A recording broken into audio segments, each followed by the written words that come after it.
Hello fellow cineenthusiasts, my name is Christina and welcome to another Let's Get Real movie review.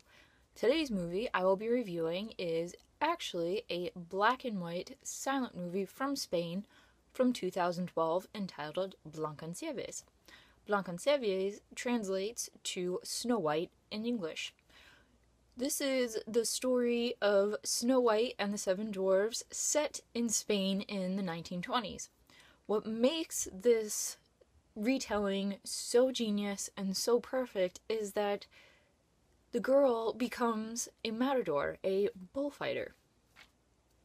The girl in Blancancieves, her name is Carmen, and her father, Antonio, had been a famous bullfighter before he became paralyzed.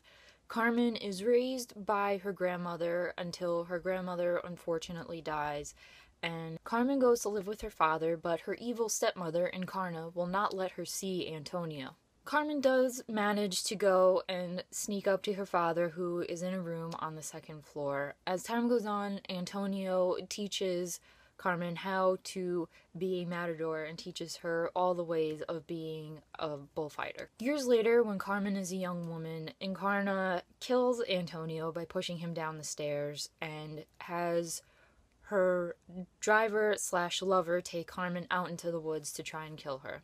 The driver tries to drown Carmen, but he does not succeed, and that night Carmen is saved by a young man named Rafita. Rafita is part of a traveling comedic performing group of dwarves who travel around the country as bullfighters. Since Carmen cannot remember her name or where she comes from or anything about her life previously, the group decides to name her Blancancieves, just like the story. At a show, one of the dwarves is attacked by a bull, and Carmen cannot understand why nobody is going down and saving him. She jumps down into the small arena and distracts the bull with her ingrained knowledge of bullfighting that her father had taught her, even though she can't remember how she learned it. Carmen eventually becomes a famous matador, making it all the way to the same arena her father had made his last appearance in.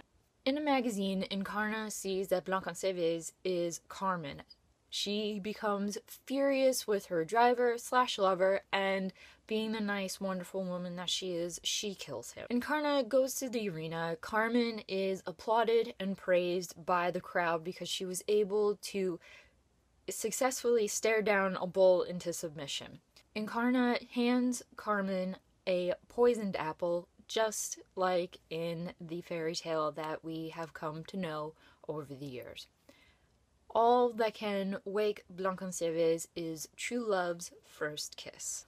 From beginning to end, I absolutely loved Blancancieves. It was stunning, it was beautiful, it was captivating, it was gorgeous, it was brilliant. Everything about it was just so perfect.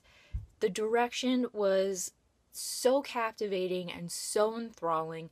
The black and white really added to this great story. From beginning to end, I loved Blancancieves. It was beautiful, it was stunning, it was captivating, and it was wonderful.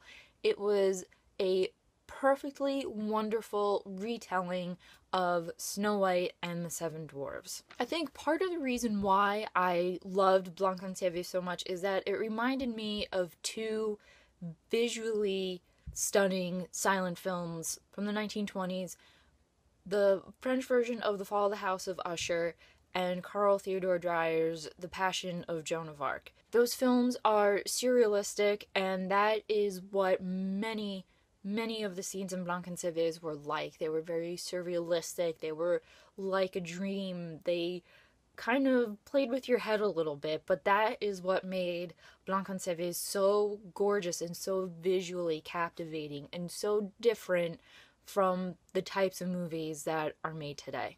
If you're interested in seeing the French version of The Fall of the House of Usher and Carl Theodor Dreyer's The Passion of Joan of Arc, I will leave links down below. You can watch them on YouTube, and I cannot stress enough how you should either watch them in full or at least skip around and watch a few scenes so you get the idea. Or if you have seen it, you kind of get what the movie is referencing, what the director is referencing with their direction. I cannot stress enough how much I would love for you all to see Blancancieves.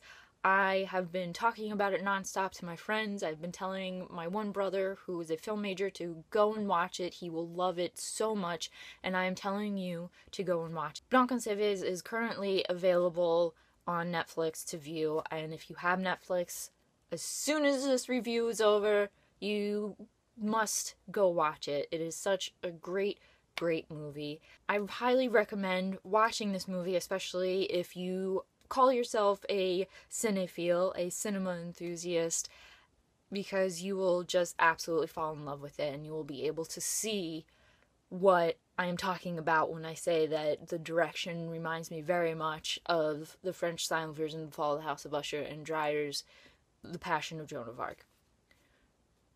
Thank you for watching my review of Blancancieves. If you like this review in any way, give it a thumbs up. Leave a comment down below so we can further discuss it. And don't forget to subscribe to Let's Get Reels for future movie reviews. As always, keep watching movies and stay absolutely fabulous.